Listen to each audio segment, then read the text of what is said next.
Gymnastics is my favorite sport to both watch and participate in. And although there are many different forms of gymnastics offered today, I hope to give you a brief introduction to the events, scoring, and competitions gymnastics has to offer. So what is gymnastics? Well, gymnastics is a sport that is available in many forms that focuses on coordination, strength, and skill. First starts out with recreational and competitive gymnastics. So as a competitive gymnast, you're scored and you go to different competitions. Or as a recreational gymnast, you kind of just do it for fun, and it helps build muscle and flexibility. Second, there's a difference between men's gymnastics and women's gymnastics, and the fact that men have more events to compete, and their scoring and their rules are just a tad bit different. Third, there are many different styles of gymnastics.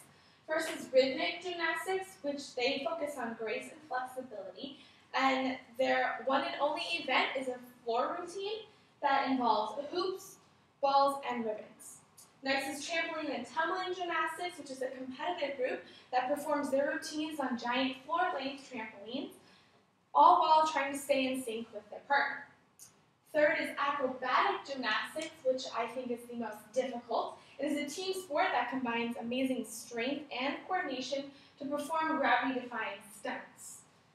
And next is artistic gymnastics, and here's an example of that. It is the most well-known and by far the most familiar form of gymnastics, and it is the form that I'm going to be talking to you about today. So what are the artistic gymnastic events? So we first start out with floor. The floor is a spring floor, which means there's springs inside the floor, so that's why they can jump so high. You can't try to do that on concrete. So floor, gymnasts create and practice a specific routine, and that involves various jumps or tumbling passes, which are called flips, and those are all performed to non-lyrical music. Second, we have the beam, which is a 4-inch piece of wood covered in synthetic leather and usually raised at least 3 feet off the ground. And gymnasts are creating a routine for that, involving different flips and strength and flexibility exercises, all while trying to stay on the beam. And then next we have the uneven bars. And the uneven bars is a set of wooden bars that are set at different heights and widths, and they're nailed to the floor via a steel cable. Gymnasts use these bars to demonstrate their strength and flexibility by swinging around them, as she is doing, or jumping from one bar to the other.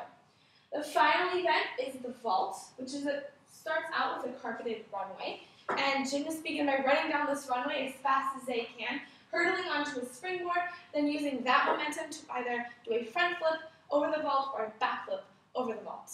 The front flip is called a handspring, and the back flip is called a yorcheco, and if you do the vault for competition, you do it twice. So basic scoring and rules begins with a perfect score of 17, and Dominique Dawes did a great introduction article to this.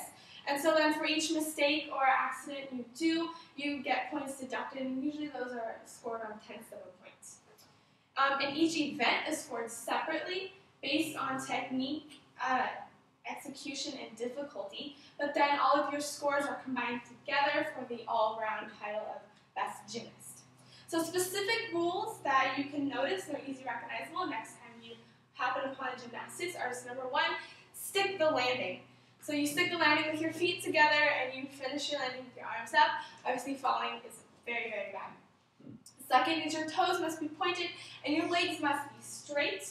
And then third, which comes to the attention because of the movie Stick It, is no straps or undergarments are to be shown outside of your leotard. And the fourth, which is the absolutely most crucial rule during competition, is you are never, under any circumstances, allowed to pick your wedgie. They actually make glue for this very purpose. So next I come on to competitions. They make roll-on glue and spray-on glue, yes. So next I come on to competitions, which are based on level, with the same levels competing against each other. So the gymnastics is based from level 1 to 9, competition starting at around level 4. Level 9 is the highest you can get, but elite is the level 10, and that's the Olympic level. And they also have collegiate level, which is college-based competitions, but if you're a professional athlete, you are exempt from competing at the collegiate level. So for competitions, you are to have a long sleeve leotard. There's to be no pants or no socks or anything like that, and your hair is to be pulled up and tied out of your face. There are no pads allowed, but you can use ankle braces or wrist braces depending on your need. The competitions come in local, state, they come in the VSIG, which is national, so as a nation, or world, and of course the Olympics. And in conclusion, this is the basic idea of the sport of gymnastics. And now that you know just the different types of gymnastics that are available, the events performed, and the basic scoring, I hope that the next time you happen upon the sport of gymnastics, you will have more of an idea of what's going on and you'll be able to better enjoy it. Thank you.